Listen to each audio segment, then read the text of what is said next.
Pierre Curie, a brilliant scientist, happened to marry a still more brilliant one, Marie, the famous Madame Curie, and is the only great scientist in history who is consistently identified as the husband of someone else. Today, if you were to walk through the halls of a laboratory or the doors of a doctor's office, you would probably find some women in action. But if you stepped into any laboratory before the turn of the 20th century, you would find yourself amongst only males. This turn of events would not have occurred without Marie Curie and her work with radium. However, there were remarkable women in science before Marie. They were just not as widely recognized during their lifetimes. Sophia Brahe was the younger sister of famous 16th and 17th century astronomer Tycho Brahe. She assisted Tycho in his astronomical studies by recording observations. After that, Sophia made her own career in science. She continued to observe the sky on her own and made her own observations and theories. Today, her journals are sometimes used to show strong methodology. However, during her life, Sophia was not recognized as widely as her brother, even though they achieved the same amount. Laura Bassi was an Italian scholar who was the second woman accepted into the University of Bologna and the first female professor of physics in all of Europe.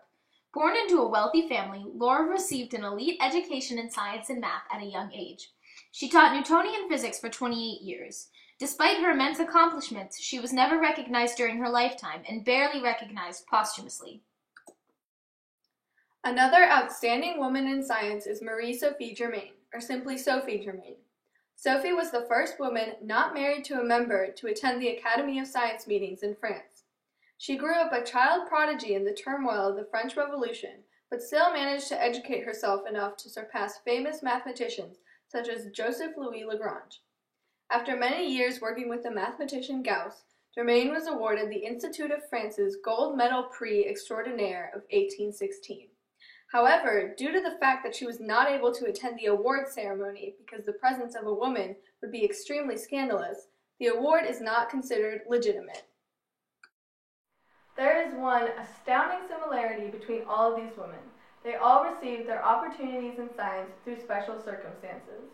Marie Curie was the first universally appreciated female scientist who came from an ordinary background. Marie Curie, born Maria Salomea Sklodowska in Warsaw, Poland, grew up the child of two well-known teachers. As a young woman, she studied alongside her siblings at the Floating University in Poland. The Floating University was a secret college in which professors and students would meet behind closed doors because of the censored curriculum in Poland at the time. She begrudgingly worked as a governess until 1891 when her older sister Branya invited Marie to live with her and study at the University of Paris. Marie was forced to live on 3 francs a day and walk to her classes no matter the weather. During her studies, she not only became a master of science, but also met her future husband and fellow science enthusiast, Pierre Curie. She ended up with 2 degrees in physics and math and soon began her work in the laboratory. Marie Curie discovered the element radium alongside Henri Becquerel and Pierre Curie. It was first discovered in the mineral pitchblende. Later, Marie isolated the radium from the mineral.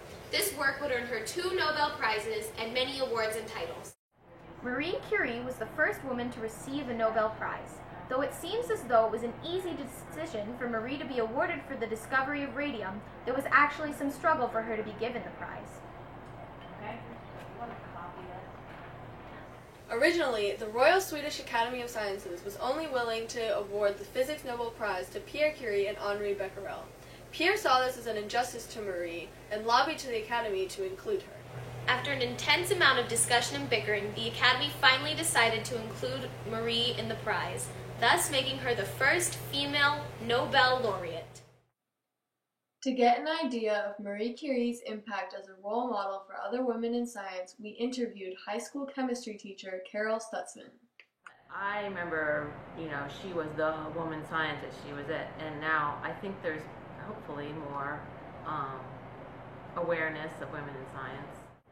Being the first globally renowned female scientist from humble origins was not the only aspect of Marie Curie's life that helped women in science. In 1908, the Pasteur Institute and the University of Paris decided to build the Institute of Radium, which was divided into 2 sections. Marie Curie single-handedly directed the physical and chemistry section, known as the Curie Pavilion. Her system for choosing researchers was blind to gender. During the time that Marie was director, a total of 47 women worked with her in the Curie Pavilion. These women came from all backgrounds and ethnicities. The percentage of women as compared to men in the laboratory reached a peak of 64% from 1919 to 1920. It is a woman who is now in charge of research and of numerous applications relating to radioactivity. Helping her and sharing the same work is a whole staff of women doctors and university graduates. To understand how modern women in science view Marie Curie, we interviewed practicing radiologist Rebecca Damron.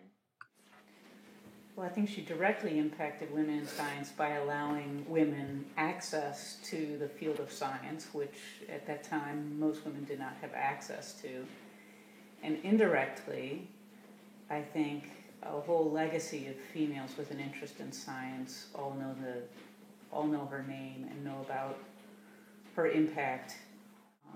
And different fields have different percentages of women, but certainly there are more women in medicine now than ever before, and hopefully that will pave the way for other women to enter medicine.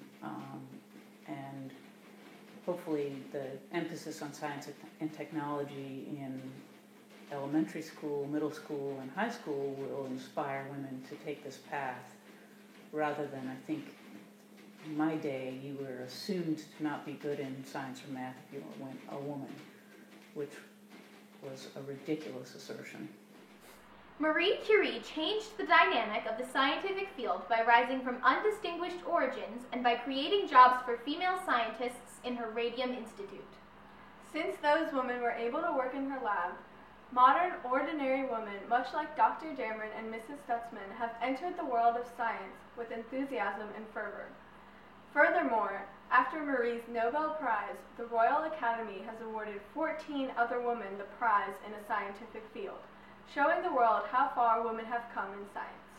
Marie Curie truly blinded the world from gender roles with her scientific achievements.